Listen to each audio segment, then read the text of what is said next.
Hi, I'm Cynthia. I'm 32 years old, and I would like to share my story about the journey of being single and where I am today. I grew up in a small town in Texas, and I grew up with a strong family. We had a very strong faith, and we attended a small Baptist church, and we did most of our activities there at the church. One of the things that we would do every year was we'd go to a youth camp, and when I was about 12 years old, we went and we learned about purity and about just committing our lives to God and about marriage and things like that. And so I made a promise to God that one of the nights of the camp, and I promised him that I would save myself until marriage, and I've kept that promise, and it has been a long journey. So years went by, and once I got into my teens, I had a few boyfriends here and there, and I was in one serious relationship that just didn't work out, and I remained single from about the age of maybe 22 to about the age of 30. I struggled a lot. I struggled with insecurity. I felt like the dreams that I had for my life just weren't happening. And during this time, my mom, she has always had a lot of faith, and she gave me a scripture that is in Matthew 7:7. And it was like on a little plaque, and I just put it on my wall, and I just thought, well, that's a nice scripture. And what the scripture reads is, it's Jesus talking. He says, ask and it will be given unto you, seek and you will find, knock and the door will be open unto you. Because everyone who asks receives, he who seeks finds, and to him who knocks the door will be opened. And then it goes on to say, if you being evil know how to give good gifts unto your children, how much more will your Father in heaven give good gifts to those who ask him? I decided to believe that that scripture was for me, and I decided to start asking God to bring me a husband. I asked him to bring him to me within 6 months. I had never asked God for anything so specific before, but I just wanted to be bold and apply that scripture. So every day I would pray and I would read the scripture out loud, and I would believe that it was for me, and I believed that God would bring me my husband. And so nothing happened. The months went by, and me and a friend, we had started a Bible study where I would make dinner, and her husband would teach. Well, mostly her husband would teach the Bible study, and there was just different people that would come, and we had a good solid group going.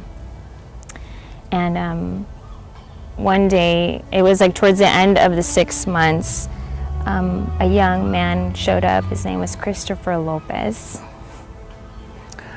When I first met Cynthia, I was working at a children's shelter for the behaviorally intensive for children of the state.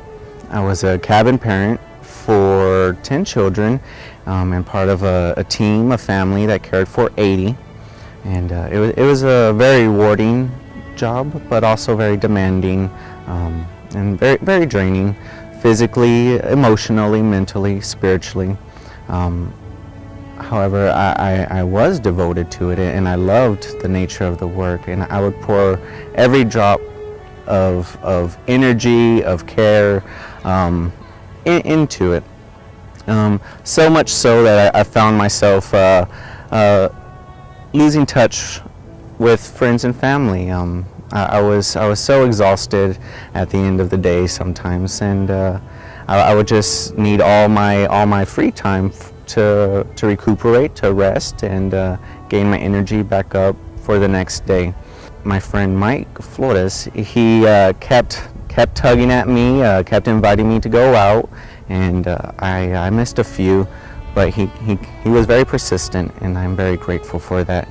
He invited me to a Bible study, a fellowship dinner, and I was off on this one Friday just by chance. I usually worked that Friday nights, but I was able to get it off, so I agreed and wanted to meet up with him and catch up. And I got to know him just briefly that night. I didn't really speak much with him. He seemed to be extremely tired. He was very thin. He looked sleepy, and I wasn't sure. I wanted to help him as soon as I saw him. I wanted to just see if he needed anything.